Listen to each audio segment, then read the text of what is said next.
Okay, we're live here on Love the Beat Radio. I'm here with Meshack Quailey, professional boxer that I know from since I was like back in school days kind of thing. And yeah, we're here. So yeah, recently turned pro boxer. Yes. What gym do you train at again? I train in Streatham, Streatham Hill, Change the Globe boxing gym. Okay, and how did you get started into boxing? So it's an odd thing really. Well, I started like 9 years ago. It was just keeping fit, but I was still smoking weed and mucking around. Yeah. Yep. But I don't know. It kind of it took me a bit. First few times I was getting battered, but well, that's kind of part of it, because I've spoken to a lot of fighters, and I watch fighters interviews literally all day, every day, and they just say, well, when I started when I was a kid, you have to get beaten up. That's just how you learn. Yeah. So, but were you one of those people that were watching boxing as a kid? You always liked boxing as a fan and followed it, or was it more you started it and then you got into it? Boy, do you know what? My older brother was an amateur boxer. Okay. Yeah, so that was kind of what it was. But I watched like the most known fights. Like the big fights. Fights. Yeah, it wasn't like I was discovering unknown people or hidden gems. Yeah, because I always say this to people. People that watch boxing, especially Americans as well. Yeah. Boxing, the big fights in America are big, but the whole country is not watching it. Whereas, I mean, we're roughly the same. Well, we are the same age. We're 28. I remember like in 2010, 2011, a David Haye fight or whoever was champion, like Carl Froch, the whole country was watching it, even if you didn't watch boxing, whether it's Amir Khan or any of those guys. So for us, I always say actually boxing is the most popular sport after football in the UK. So because everyone watches the big fights, everyone. I mean, look at Dubois versus Usyk the other day. Everyone was there, 95,000 people. I don't think that would happen with any other sport in this country. You know what? It wouldn't. I feel like boxers can walk through the street and a lot of people won't know who they are. Okay, whereas a footballer, it's mad. Okay, I mean, yeah, football is more popular, but then do you think that's the guys at the very top? Obviously, AJ Fury. Who else is it? Like great British boxers like Ricky Hatton. Yeah. I don't think they would. I think they'd get stopped and wrecked. No, people know those guys, but I mean, like, for example, I don't want to sound rude because no, it's not rude. I know what you mean. I really like this guy, but Boatsi is from Croydon. He is from Croydon. Yeah, so I've seen Boatsi going through, and there's no big response. I know what you mean, because you're right. Only boxing fans would know who Boatsi is. Yeah. Even though he's a very good fighter, but then there are other things that I think that come along with it, because Boatsi is a great fighter, but it's not like he's putting himself out there or all over socials. He's not like a big character. And I think when you look at other British boxers, especially in like back in the day, like Eubank or Bruno or Nigel Benn, they're like cultural icons that I think everyone knows. You're right. Yeah. You're right. I actually went to Eubank Ben a few months ago. Is it? It was unbelievable. Jesus. And obviously nobody thought Eubank Senior was going to be there. Yeah. And when they showed him on the screen, the whole place just went crazy. I've never seen anything like it before. And I've been to big football games at Wembley and all these other places, but that was unbelievable. Like I've never been in an atmosphere like that. I watched it live on TV, but I stood up straight away when I saw that. It was unbelievable.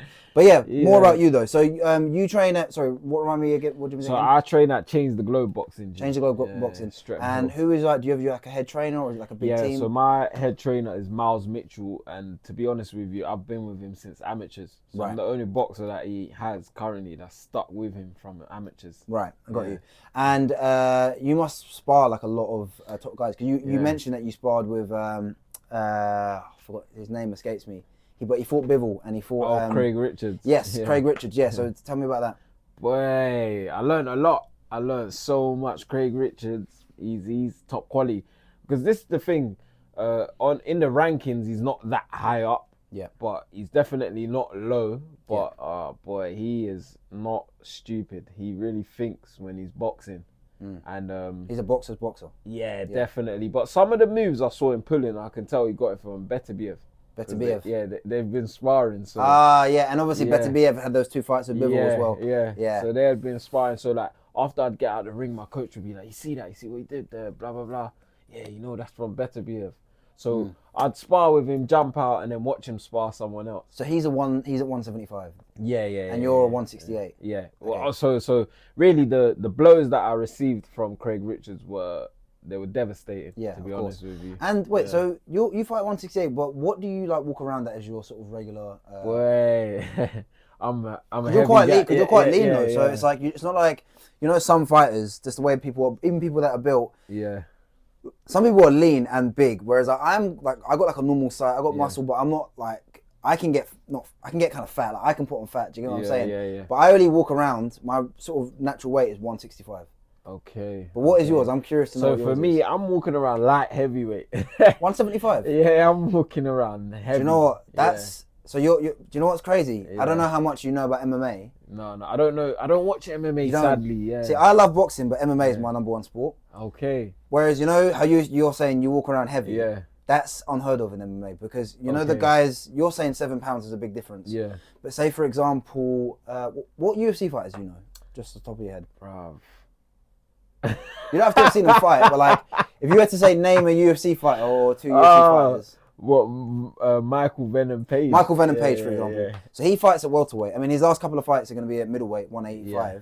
But a guy like him in the welterweight division, they fight at 170 pounds. Okay. But walking around weight, they walk around at 185, 190, 195. Wow. Because there's less weight classes. In boxing, there's like a weight class every 4 or 5 pounds. Yeah. Which is actually better because the weight cutting that guys have to do in MMA is horrible. They're cutting like 20 pounds. Oh, so you think it's more than us? Definitely. No, it's way better in boxing because say if you're walking around at 175, if you got to cut 7 to let's just say 12 pounds, that is a cakewalk. Whereas the guys in MMA, they are walking. Every weight class is 20 pounds heavier than what they actually are. I didn't know. That's how it works. Whether it's a guy like McGregor when he was at 55 or every weight class apart from heavyweight, they're all cutting 20 pounds minimum. I didn't even know that. That's why it's good. I should look. There's another one.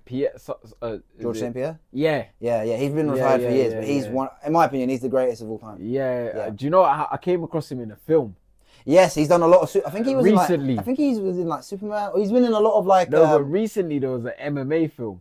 Really? Came out. Yeah. Oh, I didn't see. Oh no, I know which one you mean. French guy or something. Yeah, he's French Canadian. Yeah. I think Rampage Jackson was in that one. Yeah, and a few others. that one. That's how I found out about him. Yeah, he's in my opinion he's the greatest of all time. Is it? Yeah. Jeez. It's funny, but I mean I love boxing, but me personally I just prefer MMA because there's just more going on. But I love both. I don't think one it's in the competition with each other. Yeah. There's pros and cons to the way each one is run, in my opinion. Okay. Yeah, I think the fighters make way better money in boxing. Yeah. Oh boy.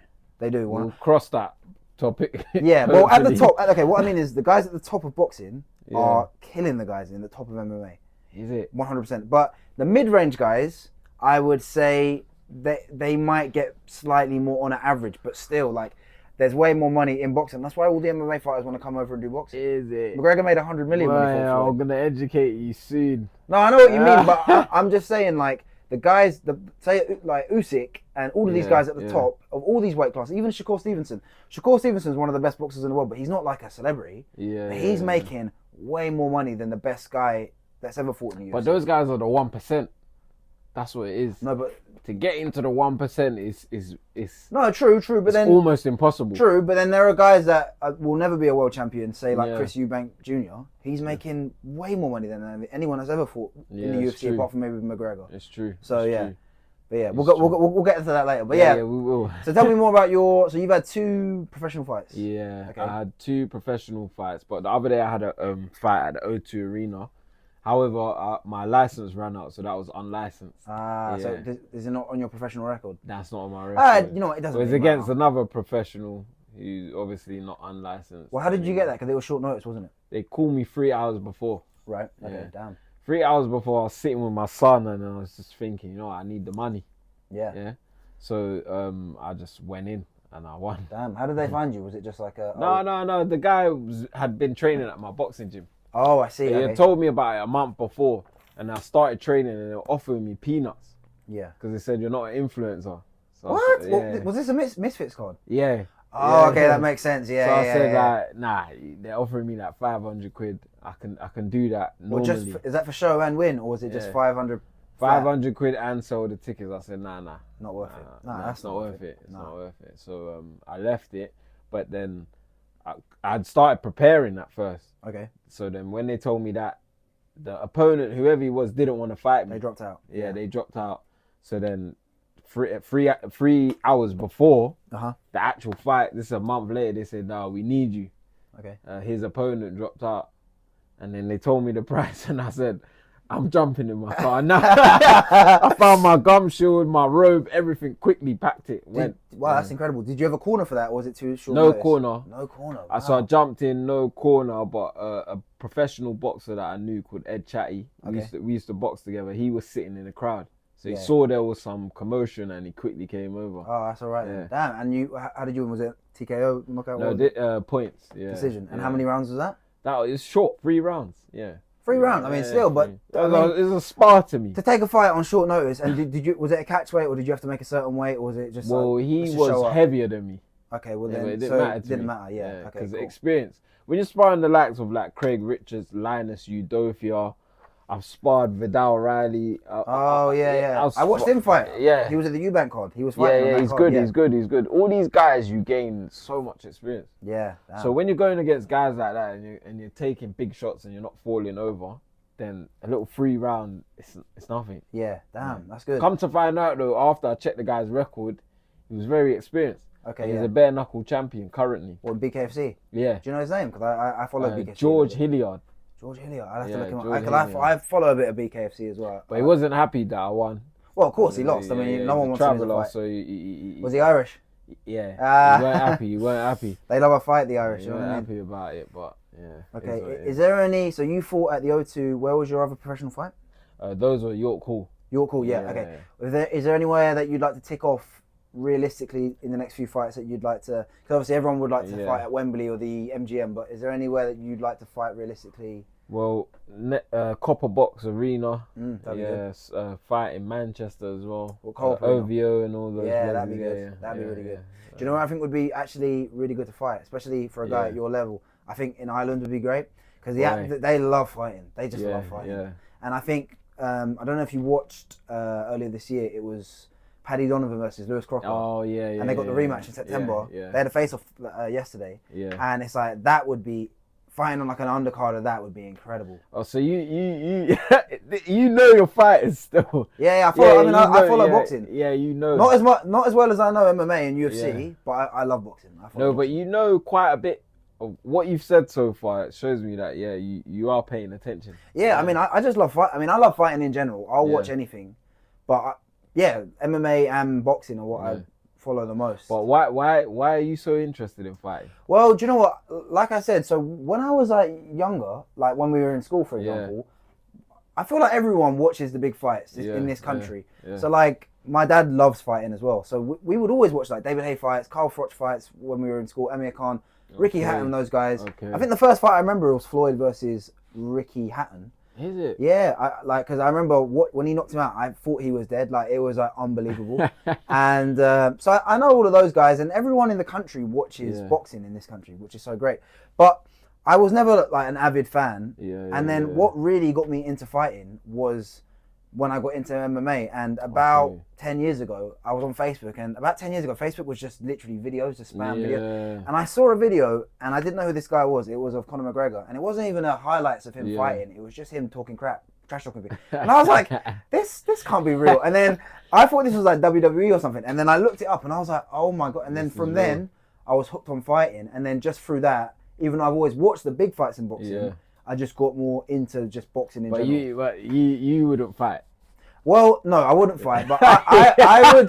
So listen to this. It's funny you say that actually. So about a year ago, I had my first ever.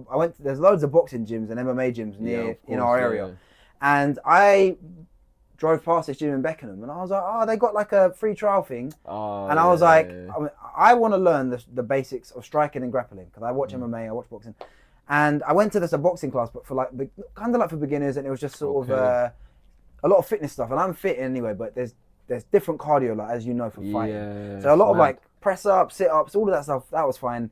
And then basic, like someone's holding the pads, I'm hitting combos and stuff. But just because I was so busy with work, I never got back onto it. But I wouldn't want to fight, but I would like to just know the basics of fighting. Well, this was punching and kicking? No, this was just boxing. It was an MMA gym, but they have boxing classes, and they have everything that you want to do there.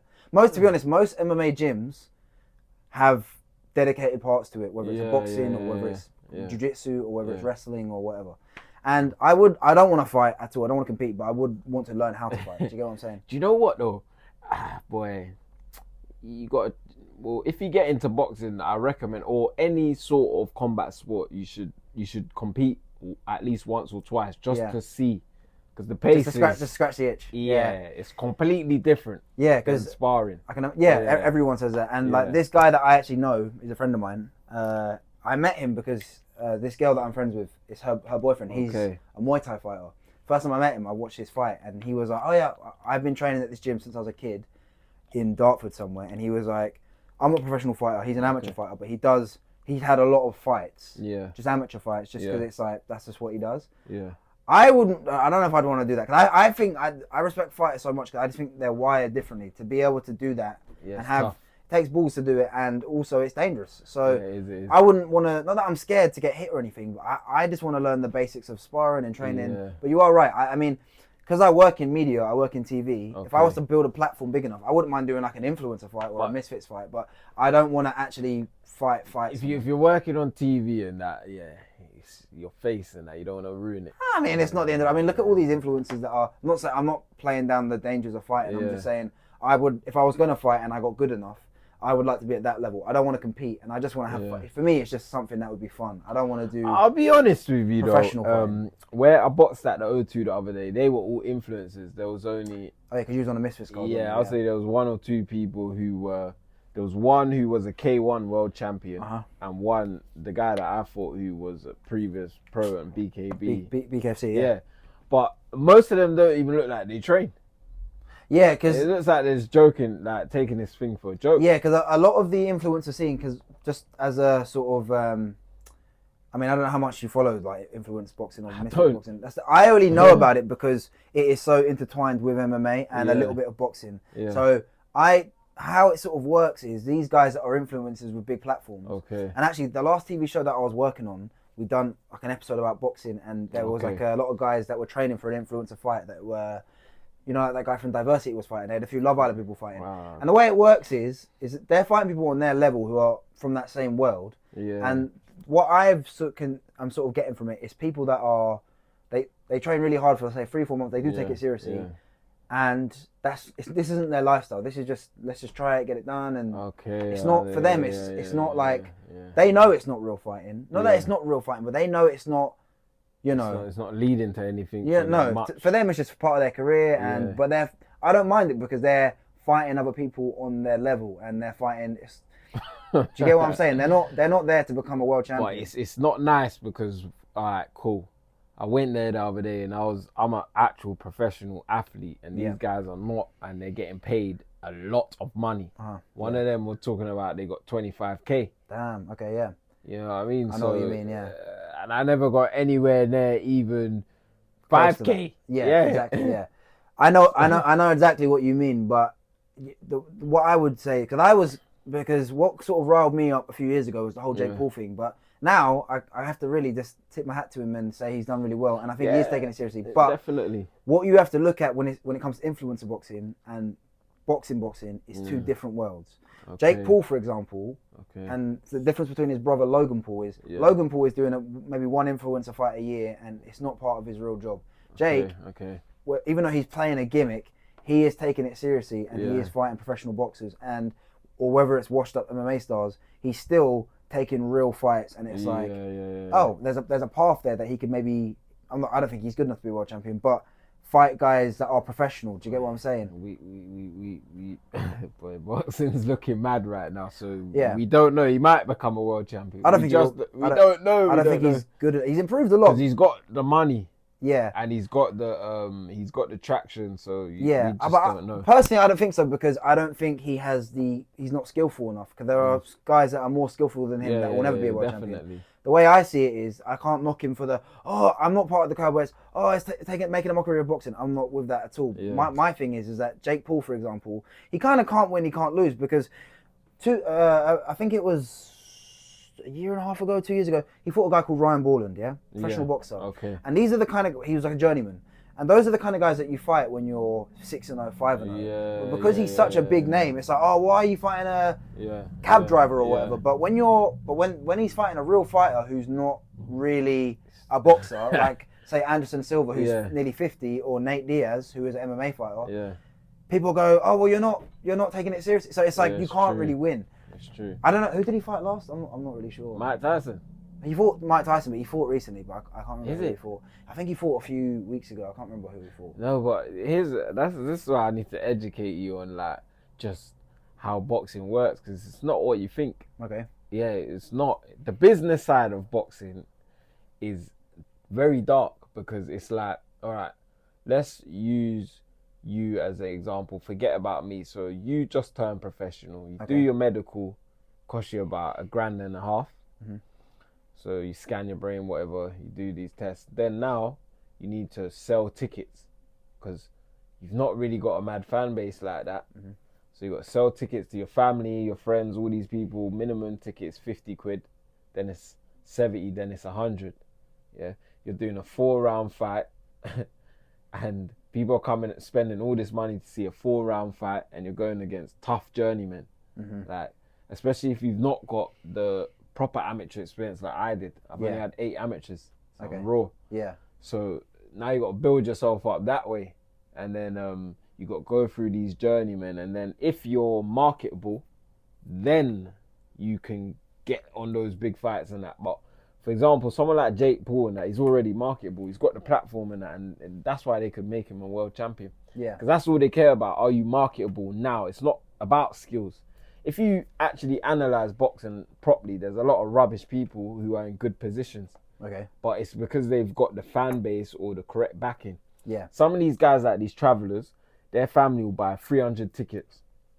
The dad might buy, the uncle might buy, and go out and sell them for them. Yeah. So they help them bring in that crowd. Yeah. Whereas like a guy like me, I hate to say it, but black people don't really support each other. Okay. So you're out there grafting hard, trying to get rid of tickets, but people don't want to pay to see 4-rounders or 50 quid they don't. every time. Especially if you lose, boy, Yeah. or you draw. My debut was a draw. Right. So it went down from there. You know what I mean? So, but Jake Paul and that, they've got the money, they got the backing, they got the name. Yeah. So I wouldn't put it past him. Because if you look at like, obviously Conor Ben, love him, one of my favourites, but he hasn't won any belts. Okay. And he's in a very high position. Even though his work rate... Do you think that's partly to do with his dad, though? I mean, that's a good part of it, because his dad's a legend. His dad's Nigel Benn. Because Conor Ben puts in the work. No, he's very good, but then I think there is a difference where I think I'm agreeing with you, but I think he's got a platform because people are like, oh, I want to see Nigel Benn's son. The same with Eubank. Yeah. The reason why that fight that they had was so big in the first place, even before the cancelled one in 2022, is because you're seeing their two sons fight. Yeah. Like, I like Eubank and Ben, both are fighters, but before, I mean, Eubank's beat some good people, but the best guys that he's fought, like George Groves, knocked him out. Do you get what I'm saying? So it's like... Yeah, but he was young in the game then. I mean, he wasn't that young. Like Conor Ben now, he'll come back from this. No, He's but still young. Personally, I mean, if we're talking about Eubank Ben, I don't really... It was an amazing fight, but I never really gave Ben a chance because he's just too small. He's one...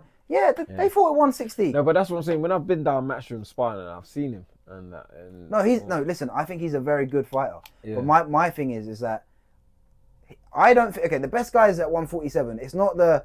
Now that Crawford's gone and you got like Madrimov at 154, it's not the deepest division, for example. Like Pacquiao fought Barrios, who was the champion, who's 30 years old 2 weeks ago, and they fought to a draw. Yeah. But Ben could be a champion in that division, but what I'm trying to say is I don't think that there's any point in him fighting Eubank again because he's just too big. Yeah. Maybe skill for skill, to be honest, they're about the same level. It was a shootout. And also Eubank as well, he is too big for 160. Yeah. They're probably going to do the rematch because there's so much money in it. But for me, he's too big for 160, and now he is. He should be fighting at 168. But nobody really wants to see that rematch. No, people are pining for it because... Is it? Yeah, because obviously, you know as well, when it comes to boxing, the money and the crowds, obviously boxing fans will always watch, but the casuals are watching these fights as well, whether it's an AJ fight, the War fight. Yeah, you're right. Because it was such a big event, everyone was watching it. If, for example, that was a great fight between, let's just say, I saw a good fight.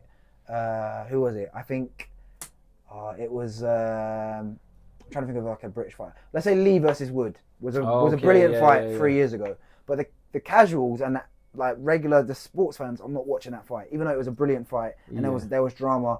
They're not watching that fight. They are watching Eubank versus Ben because everyone who's my parents' generation, our parents' generation, they all watched their dad's fight and it was massive. No one like cares about a lot of these other fighters who don't watch boxing. To you, though. Yeah, no. So this is exactly what I'm saying to you. This is why boxing, really, if you'll be lucky to get anywhere. Okay. Muhammad Ali said boxing is the only game where you get your brain shook and your money took. It's the truth, bro. It's a great quote. I swear to God, wallahi, I'm not even joking. This game, boxing, is dark. So many times I've wanted to walk away. Yeah. Because financially, it just doesn't make sense. It doesn't, no. And now I have a child, it's like, it's tough. Yeah. I'm grinding it out, but it is tough, bro. 100%, I can imagine. Because you're getting blows to the head. It's dangerous. It's dangerous, and you're not really getting paid for it. Yeah, you are essentially, when it comes to combat sports, you're gambling on yourself. Yeah. And you need a little bit of luck along the way. I don't care how good you are. 100%. 100%. And so it's hard to say, should I take this fight? I got to watch my diet all year round. I got to get... And you've got responsibilities. I mean, to be honest, that's why when it comes to combat sports, and even when it comes back to Eubank and Ben, I think the reason why, even though I really respect them and they're brilliant, they're really good fighters, but when they've grown up in an environment where they've got everything. Okay, so they might not have that same, sort of physically, that same spirit where a guy like Mike Tyson, for example, where his dad's a junkie and his mum's a prostitute, where it's like, I got no other option. Most fighters say, if I wasn't fighting, I'd be dead or in jail. Do you get what I'm saying? So it's like, you're right. You do need a lot of luck and you need a lot of things to fall into your lap. But yeah, it's not an easy game at all. If you get the right support or people that believe in you, you'll be all right. Yeah, that's what it is. 100%. Yeah, 100%. Yeah. But just to finish off with that, Conor Ben, you say it's his dad. And Chris Eubank, they've got a little bit of leverage off the name. Yeah. However, they have had to graft their way up. Oh, 100%. We look at their careers. Yeah, it's not nothing's been. I wouldn't say it's been handed to them. Nah, definitely 100%. Yeah. It's not like the same where, for example, I think Will Smith is a brilliant actor. Yeah. But I think his sons and his daughters are rubbish. Do you get what I'm saying? Yeah. But they've got a leg up because their dad's Will Smith. In boxing, your dad could be the equivalent of Will Smith or Canelo or whoever. But if you can't see a jab coming to, you're not gonna get anywhere. Yeah. But yeah, I do agree with you.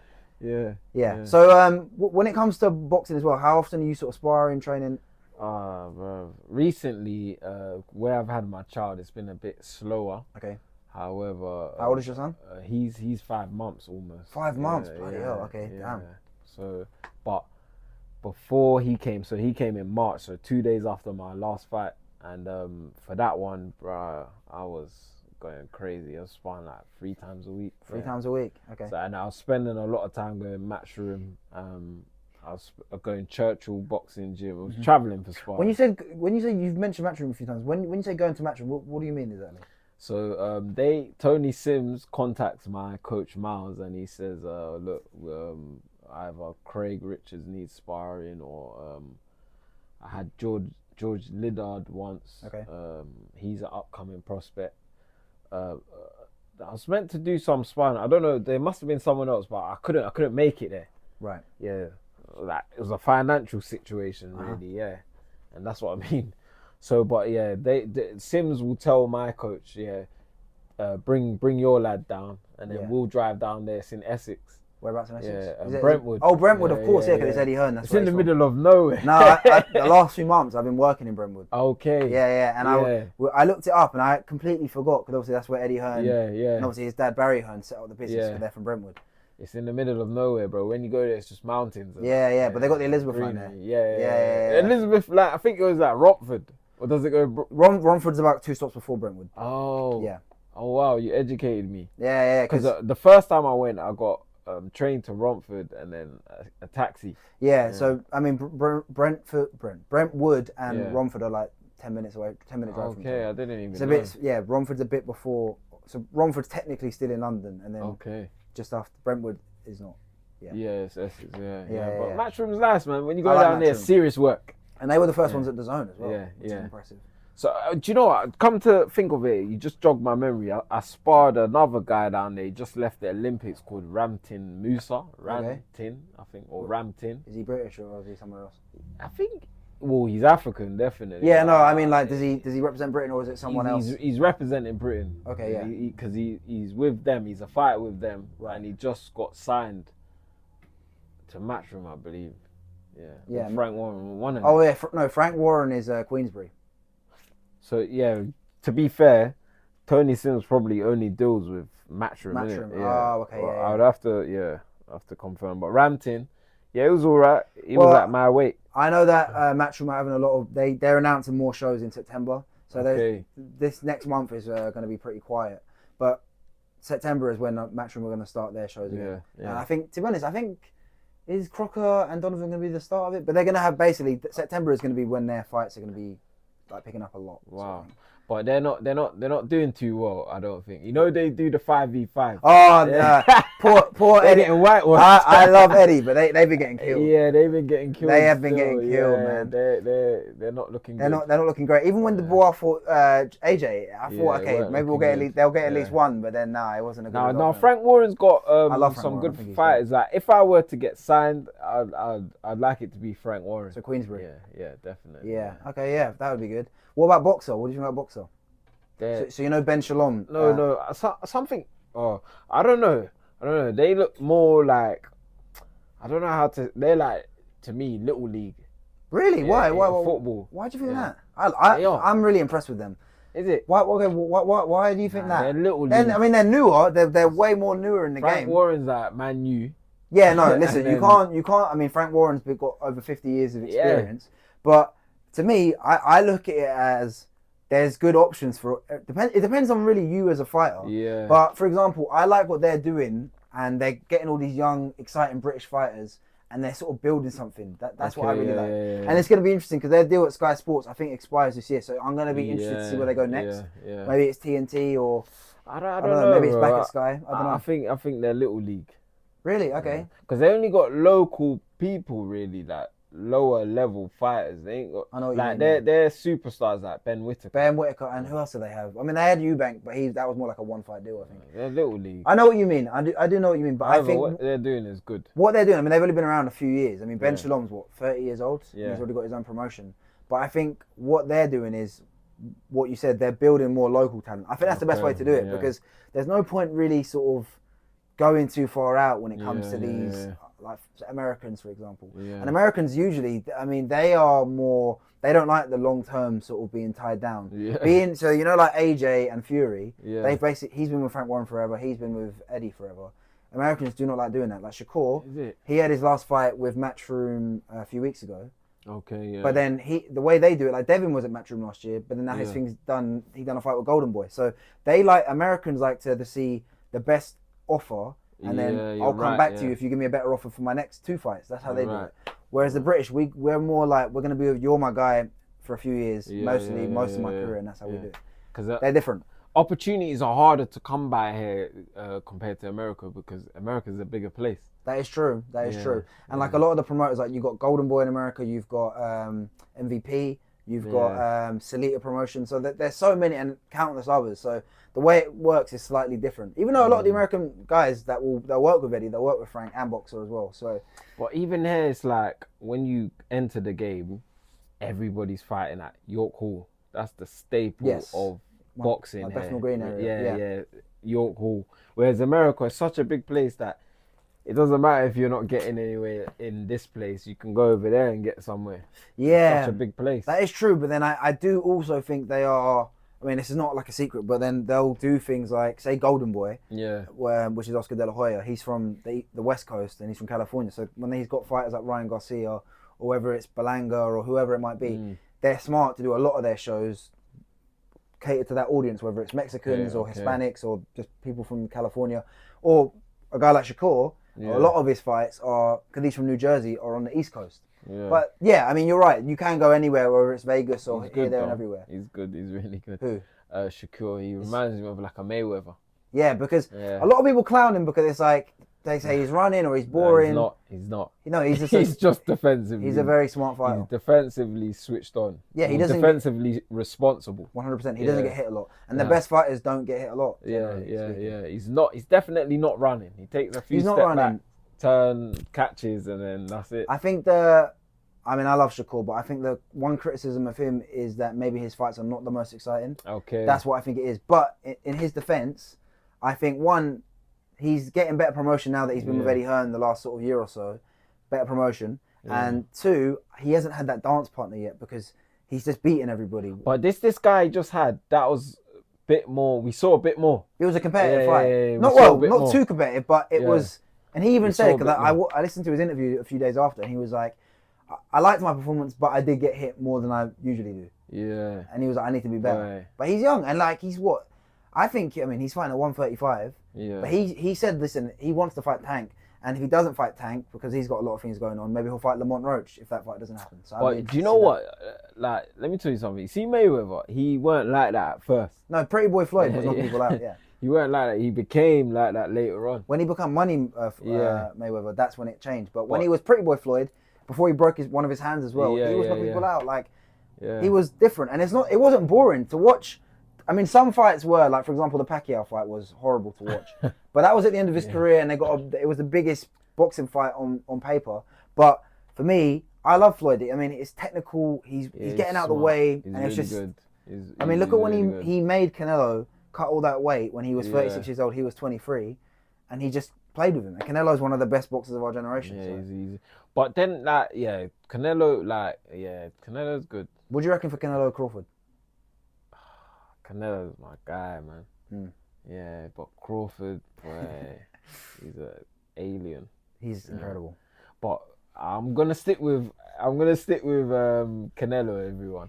Okay. Yeah, that's my guy. I'm personally going with Terence Crawford. Is it? Because just a few reasons. I mean, when it comes to technical skill, they're just incredible. Yeah. But for me, people talk about the size difference. I think Terence Crawford is the biggest 147 guy I've ever seen in my life. Okay. And also, Canelo is quite small for 168 in my opinion. Yeah. When you saw him go up to 175 and fight Dimitri Bivol, even though he was a 2-1 favorite, it was like he looked like a giant compared to him. And for me, I just think the guys that they're the same size.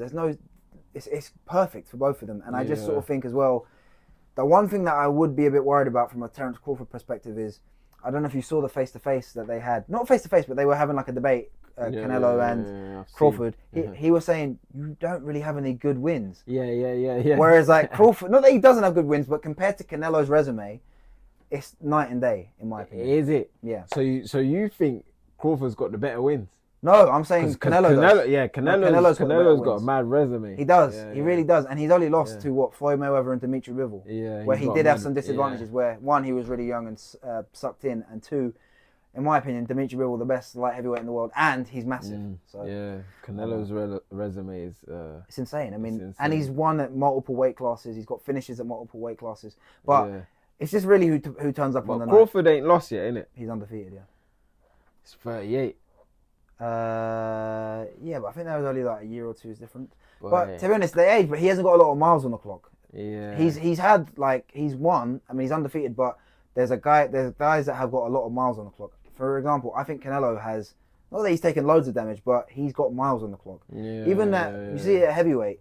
I think like Usyk's only got just about over 20 professional fights. Yeah. And he's actually 2 years older than Tyson Fury. He's 38. He's had a lot of amateurs though. Yeah, he's had a lot of amateurs. So he's got a lot of miles on the clock. Yeah, true. But then like a guy like Lomachenko, he had like 400 amateur fights and he had Olympic fights. So it's interesting to see. He retired the other day. He did. Yeah. Do you know what's funny? His dad taught him traditional Ukrainian dance. Yeah, and that's why his footwork is so good. And he taught Usyk when he was a young boy as well. Oh, that's why their footwork is so incredible. He taught them traditional like Ukrainian ballet, and that's why their footwork is so good. Them guys are... They're different. Yeah, those Soviet guys are just, the way they fight is just different. Yeah, they're different. Because we got a guy in our gym, he's like from Ukraine, but when I've seen him shadowboxing, I see that Soviet style. That Soviet style, yeah. The long hooks and yeah. So yeah, their style is different. Even Americans, that they come with a different style. Everyone's got their... and Mexicans, everyone's got their own sort of... Yeah, I've been like Portugal for training a few times. They got their thing. Oh, really? Portugal? I've been Spain, yeah. Okay. I've seen different things. Is there anywhere, like, someone that you'd like to particularly sort of train with or spar with, just to sort of maybe get some different looks? Spar with? Well, I'd love to spar Anthony Yard. Yeah. Oh, I saw Tunde once, his coach on the street last year. I approached him about it. But yeah. Yard, is he from like Lewisham? He's like local, isn't he? Yard is from East. He's from East. Okay, yeah. Yeah, I'd like to spar him. He fought. I mean, like, that fight with Better Biev. What was that? 7 years ago. That was incredible. Do you know what I mean? He gave Better Biev quite a good test, I think. Yeah, but he's fighting this guy next. Yeah, I saw. I can't remember the name though. Benavidez. Oh, is he fighting? Oh yes, he's fighting Benavidez. Yeah, because thingy, he's going up to 175 because he obviously, I think he fought Canelo at 168, didn't he? Yeah. Oh no, sorry, that's wrong. No, he Canelo. didn't. Canelo. Everyone said Canelo ducked him. Yeah, that was it. Yeah. I remember. Yard, like, you know what? Yard is actually my favorite British fighter. However, the problem with Yard is his engine. Yes. If he can get past that, because he seems to, when he steps up to those levels, he seems to gas out. Yeah, and I think it's not fair, but when you have a lot, he's quite a naturally muscular guy. Yeah. And people say, I mean, what do you think about that? Do you think having more muscles is not great for cardio for a gas tank, or does it matter? Not great because you're obviously, the muscle needs more oxygen. However, for me, I have a lot of muscle, so it keeps me strong. I feel like things like that prevent me from getting knocked out. Do you think so? Yeah. It keeps me strong. I'm able to shove people around and things like that. If I want to lean on you, I can lean on you. Yeah. Yeah, because so, I've got the size. For fitness, obviously, when it comes to conditioning, what kind of things are you doing for when you've got a fight? So, like, if we're in camp, the coach is recently he's coming with some nonsense. 10 sets of 10. So he'll give you like four exercises, and you'll do 10 sets of 10 reps. Damn. Okay. And he times you. And you got to get this done within like 11 minutes. And what kind of things are you doing? Is it like sprints, or is it jumping jacks? You're doing like, you're grabbing the weights, you're going down to the ground, pressing, you're jumping up and pressing in the air. Damn. And then you're box jumping with weights as well. I know what you mean. You'll be doing like sit-ups or leg raises. Like dumbbell squats and stuff like that. Yeah. But you'll use bands. Sometimes you use bands. We do things with bands as well, like quick movements. I got a strength and conditioning coach. Yeah. So with him, his name is Carl. We do more technical stuff. Right. Yeah. So that I leave that with him. Damn. But in the boxing gym, it's more focusing on the strategy. Yeah. And what we're gonna do. Well, yeah. So that's more like game plan, tactical. Yeah. So like, if they say this is the journeyman that you're fighting, we'll look at his style. Or if we already know about him, then we know what is to be done. So we just work on it. So when you have a fight, are you sort of game planning? Like, you have your style, but are you catering it to each opponent, or does it not change? Yeah, so like they say, boom, this is the guy that you're fighting. Your management will say, then you YouTube him. But I look once or twice, and then I don't look again. You don't want to over-analyze kind of thing. I leave it to my coach. Yeah, because you kind of want to. I mean, I can imagine you don't want it to be too thought out. Okay, I'm gonna throw a jab at this time, or I'm gonna. Because you're in the fight, and things there's gonna be variables when you're in the fight. It's best to focus on yourself rather than that person. Yeah, you don't want to you want to fight your fight. You don't want to fight theirs. Yeah, because you'll haunt yourself slyly, because you'll be so consumed with what they do that you forget about what you need to do. Yeah, because you'll be worried. Yeah, you'll be worried. Yeah, so I leave it to my coach. And most of the time he says, don't even worry about it. But he sees things, and then he comes back in the next day and he works on the pads with me on how to get around that.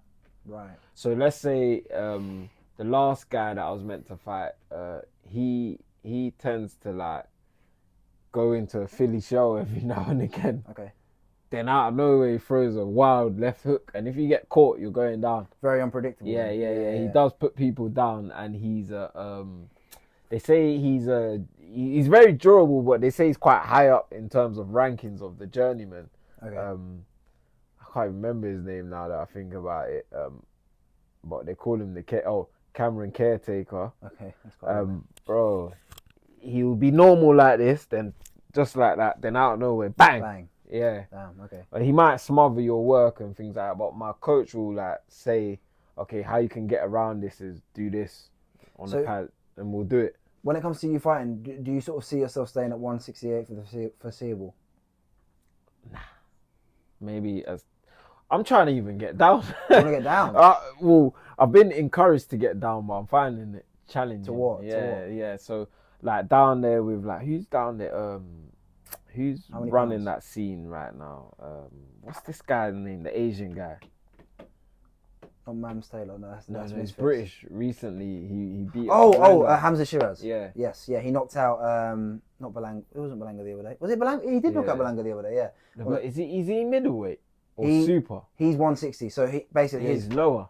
No, sorry, he went up to 168. So his last fight against I think Moses Aziz on the Beterbiev Bivol card, Yeah. it was a draw at 160, but Yeah, I see. everyone knew that he lost. It was a terrible decision. Yeah, and yeah, then he then changed his coach because everyone dropped him out. Like loads of family and friends to stop speaking to him. Is it? So then what he did was now he's trained by Andy Lee in Ireland. He's moved over to Ireland. Yeah, I see. And Yeah. he's gone up to 168 and he knocked out Belanga. Like 2 I weeks didn't ago. even know that he changed to Andy Lee. Yeah, I thought yeah. he had Andy Lee this whole time. Andy Lee's having a crazy run. I mean, he's he could be winning coach of the year. I mean, Because he's got Whittaker as well, innit? Yep, and he's got Parker as well. Yeah, Andy Lee. Yeah, Andy Lee's a bad boy. He's a G. Yeah. Yeah, he's an old school. He's He's proper old school. Yeah, Yeah, 100%. yeah. He's got the other guy as well that we would have talked, Paddy Donovan. Yeah. Yeah, he's got. I mean, he's got like a good class of fighters that he's sort of mixing out with. But that's what I mean. You got to travel. That's what I noticed about going like Matchroom and all these other places. To find some of the best, you got to travel.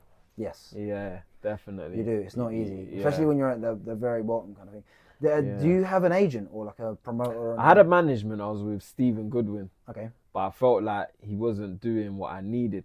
Okay. I felt like because I'm raw, I never had a lot of amateur experience. He kind of weren't really trying to push me. Sort of trying to do it maybe too fast or kind of thing. Or not? Nah, he weren't really doing anything for me. Okay. Yeah. Right. Like it's like I'm doing it all. He weren't really posting me. It's only when I had a fight he wouldn't really like shout me for anything. How would you sort of seek out maybe because going forward you're probably going to need like management? Yeah, I need management. I've had meetings. Yeah. But there's people I have my eyes on, but there's people that there's 1 or 2 people that want me.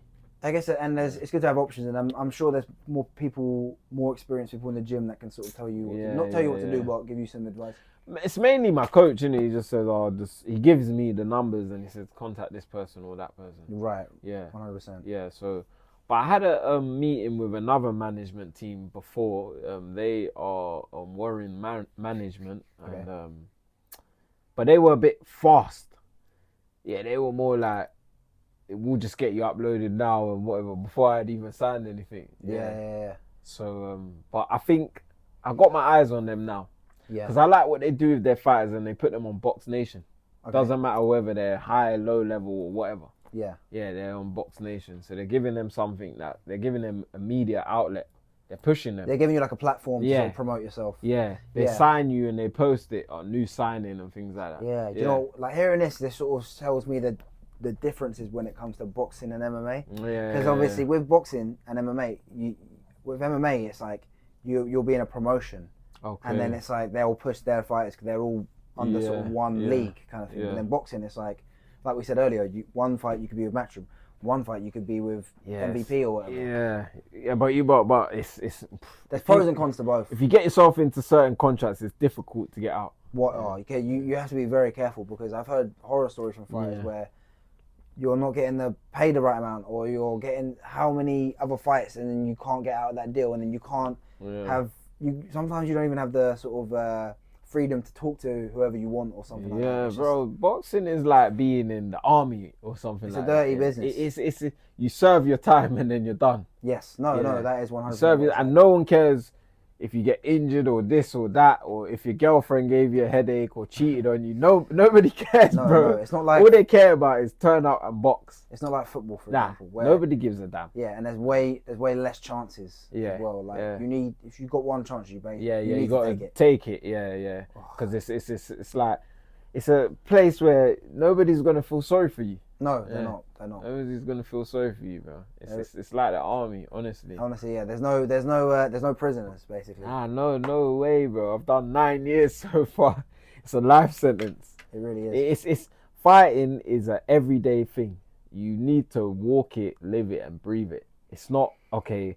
I'm doing a camp now, and then I just go and chill out, because that chilling out will be detrimental. Yeah. Or I go clubbing late or whatever. It is all detrimental to you. Or sleep with this girl and that girl and get distracted. It's all detrimental. It's like, it's a lifestyle essentially when it comes to boxing. Yeah, definitely. How many more fights would you want to have this year? This year I've got to renew my license, so hopefully. How long does that take? How does that work? It's a long process because you got to scan your brain. Oh yeah, of course. They need to go through your medical history from birth to now to see what's happened in your life. If there's anything major, they need to check your mental health. So through the medical, they'll see if you've had any episodes or anything, any therapy or anything. Damn. Because those things can affect. Yeah, they can sort of be the sign off. Yeah. And then they want to see that if you got hepatitis and this stuff. Yeah. Damn. Yeah.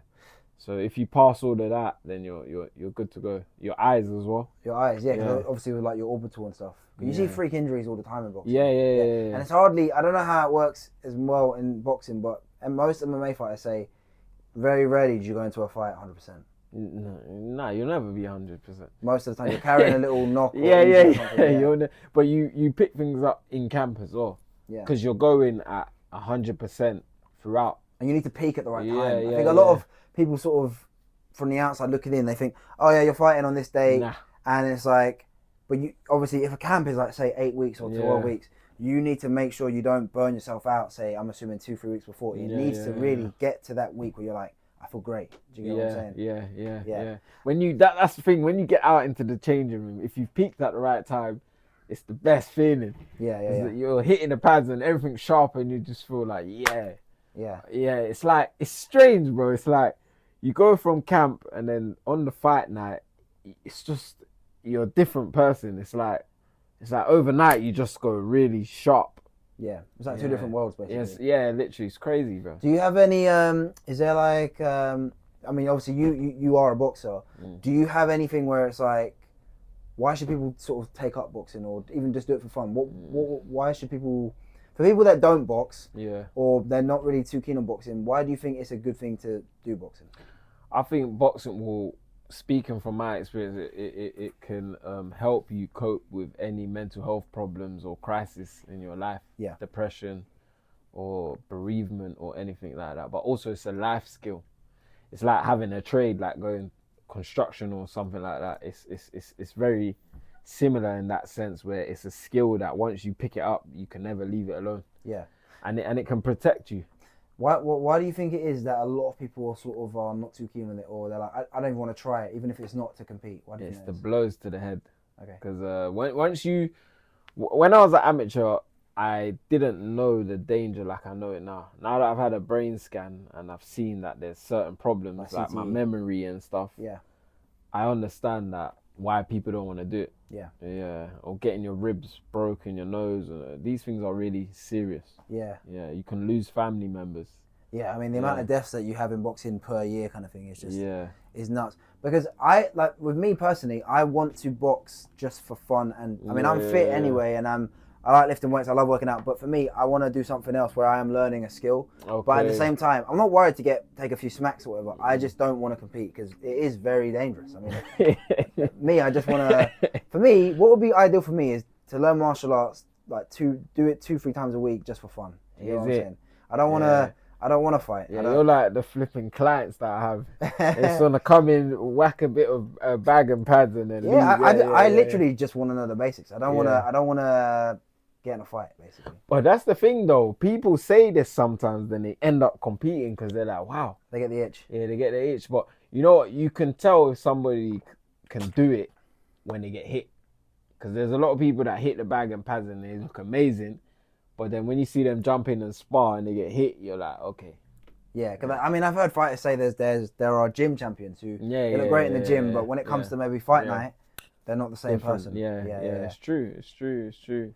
Would there be like, for you, is there something that you would like to sort of get done? Because you're 28, aren't you? Yeah. Is there something that you would like to get done by maybe 30 or 31? Is there like a timeline for you? So 29 in September. Well, boy, got to move fast. But the next aim is obviously just staying active for 2026 and aiming for Southern Area title. That's the beginning. That'd be good. And then after that would be English. But those are the only. Right now, my focus is staying active and getting towards Southern Area. Okay, yeah, that's probably that's the best thing to do. Yeah, definitely. So, and then once Southern Area, we'll look at something else. And is that like how many people would be competing for that, or would it be Southern like Area? Yeah. it's loads of people really. It's York Hall, innit? Damn. Yeah, Okay. so Yeah. there's loads of people, different weight classes. Jeez. Yeah. So. And like, what is say? I mean, ideally, you want, I say, a full camp when it comes to a fight, but Yeah. would it be something like how sort of the short notice ones? I mean, that can't be easy because ideally you don't want to be taking those all the time. No, do you know what I mean? no, You'd no, rather no, have yeah, like at least. Yeah. What would be like an ideal amount really when it comes to a fight camp for you personally? I need the full fight camp. And how long is that in boxing? 8 weeks. 8 weeks? Yeah, I need the full thing. 8 weeks.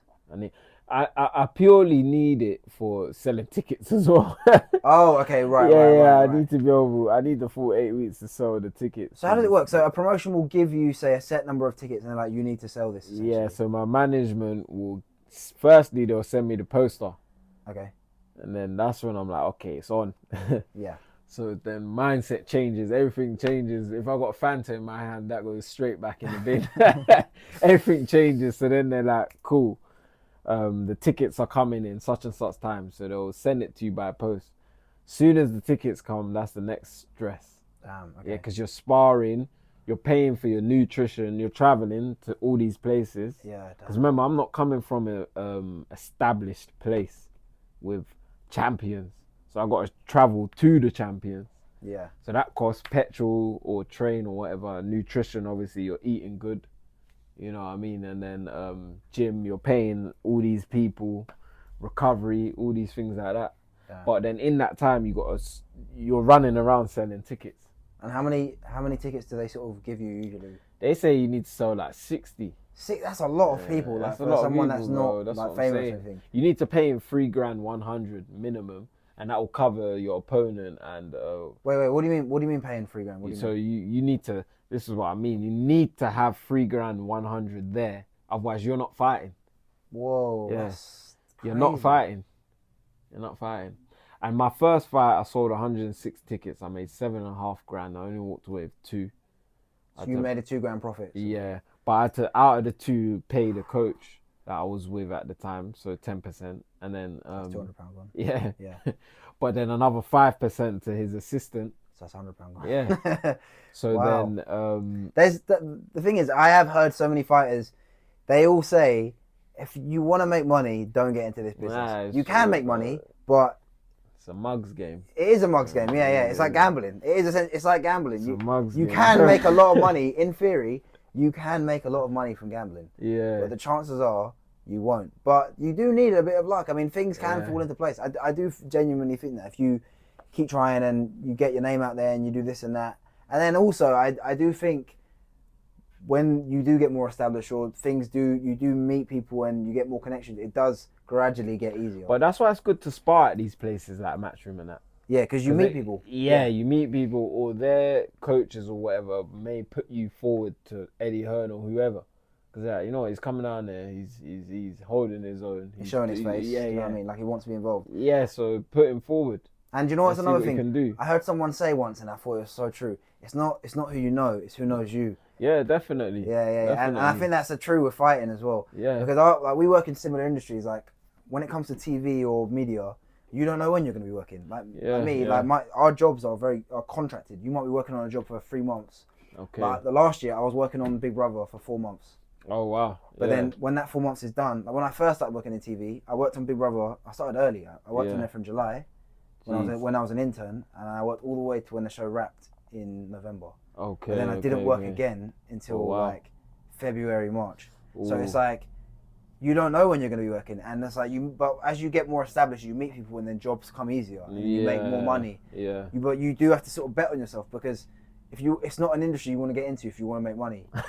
Like you can, but then it takes a long time, and even then, even with that long time, you still might not make anything. So that's the thing. We're all quite fickle in a sense. When we look at certain industries, we think, oh yeah, money, but a lot of the time it's not really that. It's not. If you look at something that you idolized as a kid, a certain industry, once you get in, you're like, oh, okay, this is not exactly what I thought. Yeah. It's true, because I mean, if you look up to say, well, anything like boxing, for example, everyone wants to be an athlete, everyone wants to be a singer or rapper, but the amount of miles you have to put in to get anywhere, and then when you do get somewhere, maintaining it as well. Like once you do get to that level, so it's just like it's possible, but it's not easy.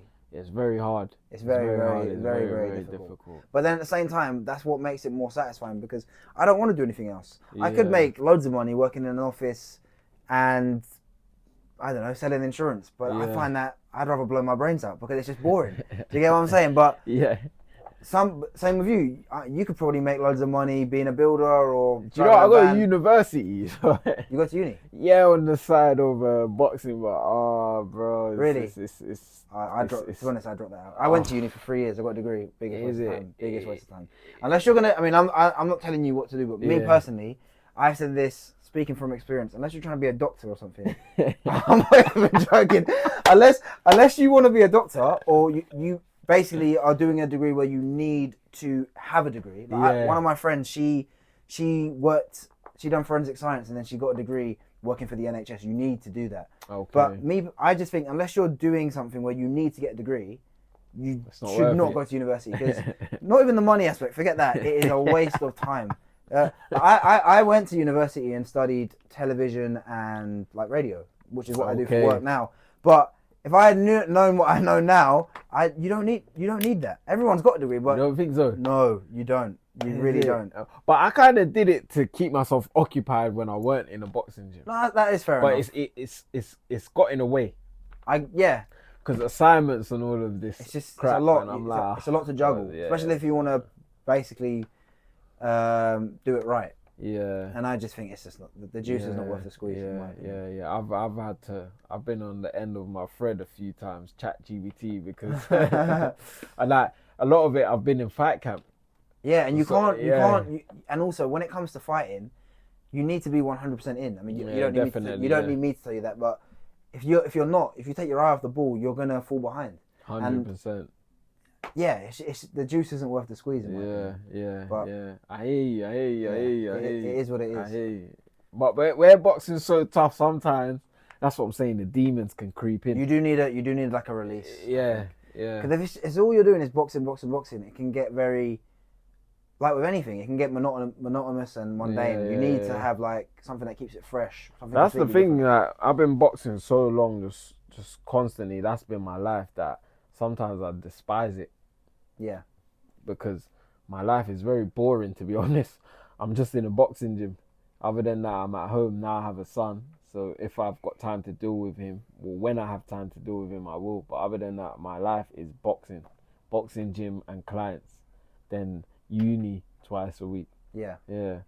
I don't party and all this stuff like that. I'll travel. You can't really afford to because it's just like it's taxing on your physical health. Yeah, and also as well, it's just dividing your attention. Yeah. When I was an amateur though, I was out. Yeah. I was out and about 24/7. If I was a fighter, the way I would do it is I would, after every like big fight, say if I had made it like big, I would be partying after fights. Is it? Not that maybe like one or twice, like one night, 2 nights, but then healthy living. And then when I'm retired, I would be like going. But that slows you down though. It does. I mean, after fights, I go home and I go home to bed. You're right. I mean, look at Ricky Hatton in his prime. He was partying and drinking and like doing other stuff and messed him up too soon. And he would put on like 30-40 pounds in between fight. He would always lose it and he would look great, but then it'd catch up with him. Especially when you saw him, like when he fought Floyd Mayweather, a guy that doesn't drink, and he would go in the club all night, spend loads of money, but he wouldn't drink any alcohol. He would drink water and he would run home. Yeah, that's what he would do. Yeah, wearing jeans. Like it's just different mentality. Look at a guy like Conor McGregor, for example. He is a party animal. I know he's Irish, but that guy is a party animal. Yeah. Partied his whole career, became a double champion in 2 weight divisions, knockouts in 3 weight classes. But it catches up with you when you fight a guy 100%. Like Khabib Nurmagomedov, who's a devout Muslim. They're 100%. Not partying. They're literally just training and going to the mosque. Like it does catch up with you 100%. 100%. Yeah, boxing is tough. Oh, man, it's tough. It really is hard. It's tough. Yeah. It's not something I would want to do. I haven't got the marbles. I can't leave it alone. It's like a bad smell. Well, listen, if you've got a passion, I think you should definitely stick with it. And if that's boxing is what you want to do, and it sounds like if you feel like you're good enough, then you have to just keep doing it. Because then if you was doing something else, you'd be like, oh, I'm so bored. Nah, the times where I try to like take it easy with boxing, I can't do it. You have to either be 100% or not. Yeah. And if you're not 100%, you're not anyway. Do you get what I'm saying? Yeah. Is there any As a because you are a boxing fan as well. Are there any sort of dream fights you'd like to see or anything? Dream fights. I've never really thought about it, you know. No, do you know? I would like to see Fury and AJ. Oh yes, 100%. Yeah, like, but I don't know. I don't know what's going on there. I don't know who it is. It's so annoying. I don't know who it is. I remember they had the fight agreed in 2021, but then after COVID, and then Deontay Wilder invoked his like third rematch clause, and then the fight was off. Yeah. And then obviously a few months later, you fast forward, Usyk comes up to heavyweight, AJ fights him. Everyone thought he was going to win. He loses. It cleans the whole division. Loses the rematch, and then obviously he then fights Dubois, beats him, fights Fury, beats it. He beat them all of them twice. Schooled. Yeah, man. In fact, all three of them got schooled. Yeah, like Usyk, I think, in my opinion, I don't know if you agree with this, but in my opinion, I think of this generation, Usyk is the greatest boxer. Regardless of weight class. Because he was the man at cruiserweight, beat everybody. Comes up to heavyweight, he's undersized, he's 38, and he beats the three best heavyweights in the world twice. He lapped the division. Yeah. In my opinion, he's the greatest boxer. So what would you compare him to, like a Muhammad Ali? It's so hard to you can, because there is a good argument for that, but it's so hard to do in sports, because as sports progress in every sport, the athletes get better and the competition gets better. So it's hard to say. It's kind of unfair to Muhammad Ali and guys that were in that era to be like, well, he's not as good because the competition is not as good and the guys are bigger and they have the better conditioning. The way I look at it, if you're going to judge it like that, you have to do it everyone at their very, very best. Who would win? That's the best way to do it. But how I look at it is more this way. The reason why Muhammad Ali is ranked so highly is not necessarily for his skills. It's actually because of the impact he had on the world. I agree. I agree. And if we look at Usyk, I believe he fights for his country or something in war. Well, yeah, because it's kind of like in Ukraine, especially with the war going on with Russia, a lot of them serve, not necessarily on the front lines, but they're serving. So guys like Lomachenko, like Klitschko is the mayor of Kiev. So it's like they're all involved and they're on the front lines and they're helping with their people. I'm not saying that Usyk is in the war fields and he's fighting Russians, but he's in that sort of war environment. Do you know what I mean? And a lot of people forget that Russia invaded Ukraine 11 years ago as well. It was the same thing. But you're right. Yeah, you are right. Those are the things that people actually look at when it's all said and done. Yeah, you was a good boxer now, but it's the impact that you make. I agree. On the public. I mean, if you look at Muhammad Ali's resume, I think he is still, in my opinion, I always take away all the outside stuff. I still think he is one of the greatest heavyweights that's ever lived. Yeah, because you look at his career, like with the Rumble in the Jungle, and he lost 3 years of his prime because he wouldn't go to the Vietnam War, and he still knocked people out when he come back. I still put him up there in that GOAT debate, but I don't think he's the greatest heavyweight of all time. But is it Olympian? So, like, remember, he's an Olympian, so I don't really underrate him. I don't really count the Olympian stuff. Is it? Me personally, it's good, but for me, it doesn't matter. Like Floyd Mayweather lost at the Olympics, and Shakur Stevenson lost at the Olympics, and AJ got did he get a gold or a silver? I can't remember. For me, I don't really count that. I don't hold it against you or for you too much, in my opinion. It's good. It's obviously a great accomplishment, but I don't look at it like. To me, I look at it the same way with footballers when you're in the academy. Cool, that's great for you, but really it matters when you're a professional. In my opinion. It's true. It's true. That's what I've learned. Yeah, you're right. That's what I've learned. Who do you think is the greatest heavyweight of all time? Of all time, Muhammad Ali. You think he is the greatest heavyweight? You said people were looking at it. I've read his books and everything. Like even Mike Tyson. Like for me, Mike Tyson is like he's the GOAT to me, but. Like Muhammad Ali is above the GOAT. We're just talking about boxing though, like just skill for skill, resume for resume. Who's the best is what I'm asking you. Yeah, Muhammad Ali. You think Muhammad Ali? That's fair enough. Ali, Me personally, if I was gonna actually say greatest heavyweight of all time, it's very close with these guys at the very top. But I personally would probably say Lennox Lewis. Yeah, people say, but he beat like all the best guys like twice. He was unified or something. He was undisputed. Yeah, undisputed. Sorry, undisputed. He was undisputed. But I don't really like his style. It's long. I don't like long fighters and that.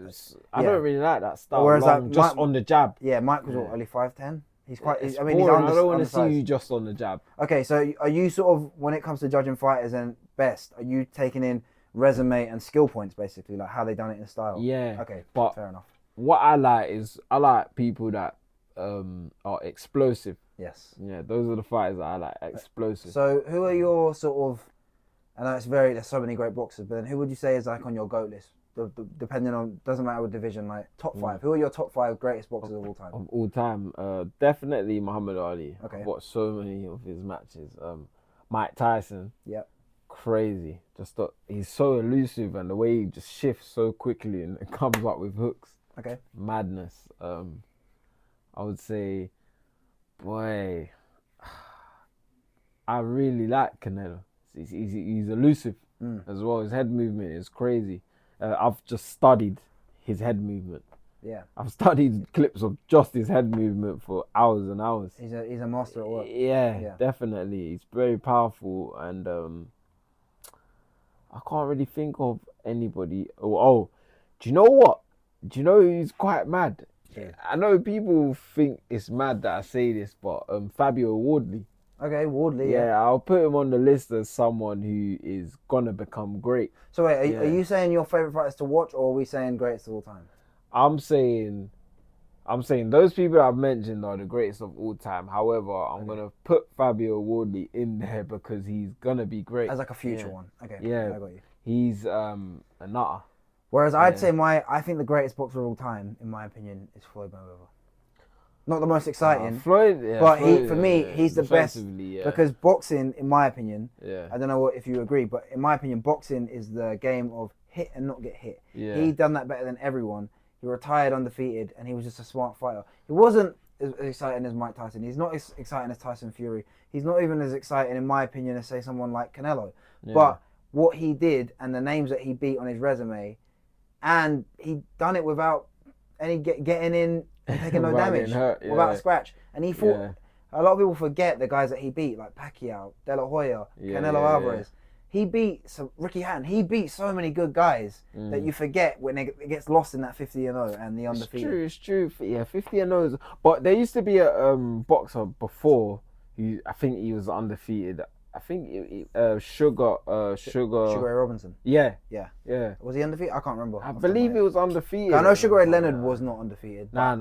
But I think he only lost like 1 or 2 fights. But to be honest, I don't hold the undefeated record in that much high regard. Not because it is brilliant, but I don't look down on a fighter because they've lost. I think that's just my MMA mentality. MMA, there are very few guys. The only guy that's really retired undefeated is Khabib Nurmagomedov, but everyone else is like.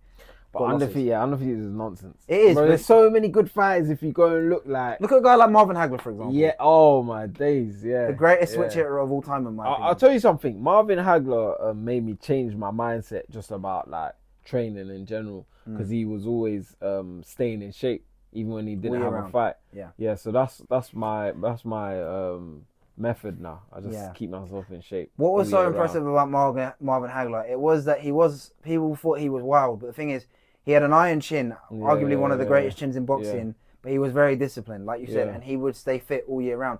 And like, have you ever seen the video of him? Because I think he's from Boston, or he would train in Boston. But he would run in like December, and Boston's one of the coldest places in America, just with a hoodie on and a hat. And he would be screaming, war, war, war. And he was just one of the best ever. Like, Marvin Hagler's fight with Tommy Hearns, the anniversary was actually a few months ago. Yeah, that was a madness. That first round is the greatest first round in boxing history. It's just incredible. And Tommy Hearns was no mug. Like, he was one of the best ever. You know, Conor Benn and Chris Eubank kind of reminded me of that. Yeah. They just came out for a shootout. It was literally. incredible. No skill. Just bang for bang. It was, literally. It was a dogfight, basically. That one, Hagler and Hearns, I've rewatched that so many times. Yeah. So, as an actual boxer and a boxing fan, what is your favourite fight to watch of all time? My favourite fight to watch of all time, definitely have to put that one in there. Hagler versus Hearns? Yeah, that is a madness from the get-go. That was incredible. Mike Tyson and, I like Mike Tyson and, I don't even know the guy's name. Frank Bruno? No, that's terrible. What? I thought that was a great fight. There's one where Mike Tyson came out and he just annihilated the guy just quickly. Well, he done so many of those fights. Tall black guy. I can't remember the guy's name. I can't remember. But he done that so many times at the start of his career, which was just crazy. But then again, when I look at his resume, those weren't really... No, they weren't. That's what I'm saying. He started to decline later when he went against... That's what I'm saying. And that's why I don't... When he fought the best opposition... He lost a lot of fights in my not a lot of. I think he only got 5 professional defeats in his career, but when he fought better opposition, like the likes of Lewis, and when he fought Evander Holyfield, he lost those fights. I know he was on the twilight of his career, but at the end of the day, he still lost those fights. That's why I can't put him above those guys, because they were consistent throughout their whole career. If you want to look prime for prime, yeah, you could argue he's the scariest heavyweight of all time. There's no disputing that. However, he did lose to the best guys. Yeah. But what he did for boxing is that he transcended boxing. Yeah, definitely. And I think as well, he is, in my opinion, one of the greatest what ifs in boxing because of all of his troubles outside. How good could he have been without all of that stuff? But at the same time, I think that's part of the reason why what made Mike Tyson so great was because he had to fight. He had no other option. Household name, you can never forget him. Everyone knows who he is. He's arguably, with Muhammad Ali, the two most famous boxers that's ever lived. Yeah, you're right. And then probably Floyd at number 3. Yeah, you're right. But you're not wrong. But they might throw Usyk in there. Usyk, man, he's special. I mean, he's just a special fighter. Like, you know, I didn't want to admit it until he slapped Fury the second time. Then I was like, okay. Damn, yeah, because that first fight, even though Usyk, in my opinion, won, only by one round when he basically dropped him on the ropes. But that was one of the best fights I'd seen, and it was incredible. It was end to end. It was as close as you could get. It was a brilliant fight, and I predicted Fury would win the fight and the rematch. But Usyk won, and the second fight wasn't as close as the first one, and he done it, which is incredible. And he's undersized. Like, he shouldn't be going in there. Tyson Fury is a 6'9" gypsy that had never lost before. Yeah. And even though with those fights with Wilder, before Wilder fought Tyson Fury, he had knocked out everyone that he had fought, apart from Tyson Fury, and he had beaten everyone, undefeated, and then he fights him 3 times, he can't get one win. Fury's my guy though. He's one of my favourite fighters of all time. I love Tyson Fury. He's a hero. He's a big character. And you would look at him, look at his body and think, this guy's unfit and fat. But he's one of the best gas tanks I've ever seen, especially for a heavyweight. He's a character. I love Tyson Fury. We can't forget about him. I've got his book. To be honest, I read a lot of these people's books. Yeah, you like reading books? Yeah, they've had crazy lives. You read a lot of fighters' books? Yeah. So no, I've only read Fury, I've read Muhammad Ali, I've read Mike Tyson. But I've read quite a few Muhammad Alis. Of course. Yeah. You should watch. There's like a lot of good MMA documentaries and stuff and fights out there. It's kind of. I kind of wish I could be in your shoes because you haven't seen any of these fights in MMA. So the storylines are just crazy, and it's only. I've got to look it up though. Oh, I'll send you some fights to watch and like some. But stories. Muay Thai though, I kind of look at Muay Thai. Muay Thai. Yeah. The problem with Muay Thai is is that similar with kickboxing, there are some amazing kickboxers. Like Rico Verhoeven's probably the greatest kickboxer that's ever lived. Yeah. He just won his last heavyweight title a couple of months ago. Or last month. But the promotion, you don't hear about these guys. It's not the same. It doesn't grab the imagination, whereas like boxing and MMA does. Like even Alex Pereira, Glory. I think he won belts in 2 divisions, Alex Pereira. No one knows who he was until he come over to the UFC because he actually beat a guy called Israel Adesanya in kickboxing twice. Yeah, I know you're talking Then they fought in the UFC and now he's a superstar. So it's just like, I love kickboxing, but it's not like the most fan-friendly sport with the promotion. On the eye, it's incredible to watch. This guy's punching and kicking each other. There's no wrestling. Do you think it's too brutal? No, because MMA is probably the most brutal one. I mean, not including BKFC, but if we're talking martial arts, but if you're just on the eye test, MMA is the most brutal because there's knees and there's elbows. But I'm desensitized to it now. But if we're talking brutality, then it's MMA because you got all of those sports: Muay Thai, kickboxing, boxing, wrestling, all in one. And you're seeing people's heads get split. Yeah, I ain't taking no elbow to the head. That's for sure. Yeah. But you know what though? A lot of fighters say that because a lot of guys who start MMA, like some of the best MMA guys, are boxers, and then they transition to everything else. Nah, I'm not. Or wrestling. I mean, the best base for MMA is wrestling. Yeah. The best fighters are wrestling. I've tried everything. I've tried wrestling. I tried jiu-jitsu. I tried Muay Thai. I've not tried kickboxing. It's very similar. MMA. It's very similar. Yeah. Yeah, it's just. Have you had MMA fights? Nah, I just tried training. Right. The only one I liked was Muay Thai and boxing. Muay Thai and boxing. But Muay Thai I've done a couple times. I've gone in and out, but it's it's a bit of a confusion with the stance, and I'm Yeah. already on this path, and Yeah. I'd have to go back to it when I That's stop. what I find so fascinating about MMA, because you have to be good at everything. Back in the day, you could be a specialist. So if you go back and watch UFC 1 in 1993, Okay. there's a guy called Royce Gracie. He submitted everyone in open weight tournament, and he just, because no one knew jiu-jitsu. And then as the sport evolved, people learned how to mix strikes with jiu-jitsu, and then the boxers were the best fighters, and then eventually the wrestlers became the good fighters because they could get you down, and then if you didn't know how to get up, you were screwed. So if you were really good at one thing, you could be the champion. Whereas now, everyone is doing everything from when they're a kid, so everyone's good at everything. It's completely different now. I understand. Yeah. But wrestlers will always have the advantage because they can dictate where the fight goes. Because if you don't have good wrestling defense and you get taken down, good luck getting up. So in the street, who do you think's got the advantage? Well, I always look at it like this: the heavyweight champion of the world in MMA is always going to beat the heavyweight champion of the world in boxing. It's not to say boxing or MMA is better than boxing. It's just that they have more skills to win. And it's just like John Jones, for example, the heavyweight. Well, he's just retired, but he'll be back.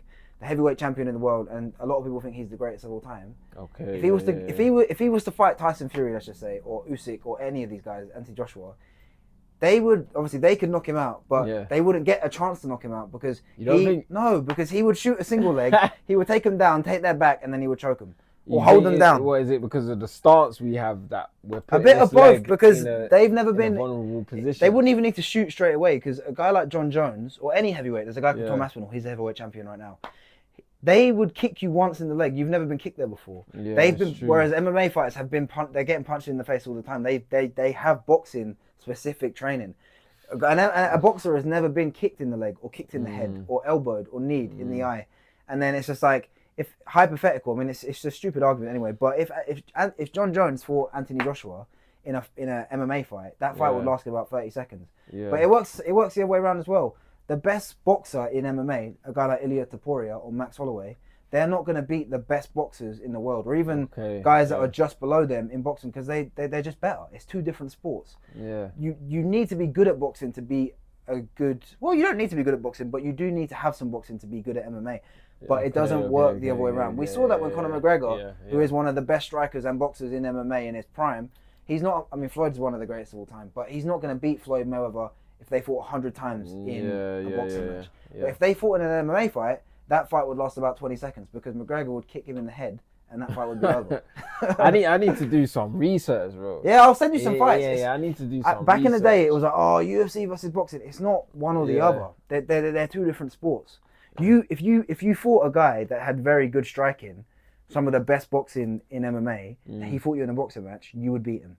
But if that same guy, if he had any amount of kicking or wrestling, he would beat you because you don't know how to defend a Kimura or a rear naked choke or even a body triangle. But I feel like in the street, if a wrestler comes towards me and I can get a punch in before he gets down, he's done. Oh, it's possible. It is 100% possible. Don't get me wrong. But if they grab your leg, you're not getting up. Yeah. It's like but if a wrestler slams you, you're done.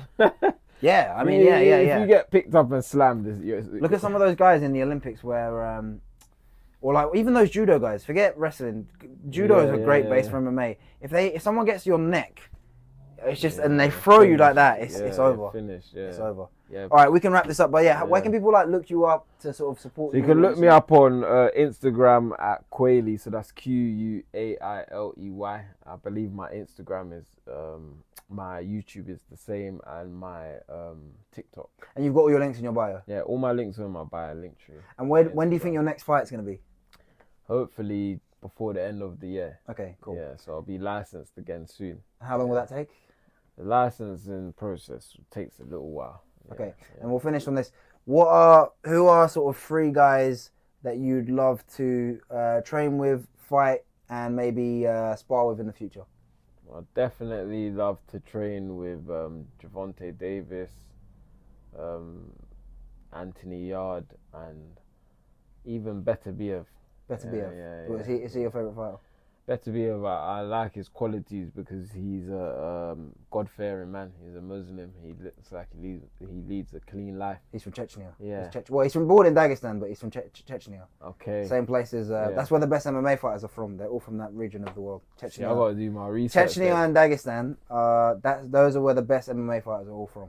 Okay. Because they train sambo, and that's probably the best thing that you can have to be a good MMA fighter. Yeah. All the best fighters in the world are from that region of the world. Okay, I have to do my research, definitely. There's not that many boxers from that region. There are, but not as many as there is in MMA. Because they make all kids, whether you're a fighter or not, wrestle from the age of 4. Yeah, that's good. That's how it's supposed to be. It is. I agree. I agree. And actually, before we wrap this up, so what were you saying again? So why should people that don't do martial arts or boxing, why should they get involved? I think that you lot should do it because it's good for your mental health. It conquers depression and also keeps you occupied, and it's a life skill that you can carry with you until the day that you die as protection. And why do you think it is so good for like you personally, for your mental health and other people to do boxing? For me, I get down pretty quickly if I'm not boxing. Okay. Yeah, because I've got nothing to keep me occupied. Right. Yeah, so it's a good outlet for me. And obviously I suffer from like anger problems, so yeah, it keeps it contained. Yeah, because it's sort of you don't want to hurt people once you know how sort of powerful sort of fighting is. Definitely, yeah. Especially when you're getting beaten up in the gym. 100%, 100%. Okay. Yeah, so that's what it is for me. It's an outlet. Yeah, definitely. Just like it is for others. Yeah, 100%. And some of the best boxers in the world were like that as well. They needed like a release, and then that's boxing sort of put them on the right path. Definitely. Yeah. All right, cool. Thank you so much. That was brilliant, man. No worries. Thank you, man. Oh.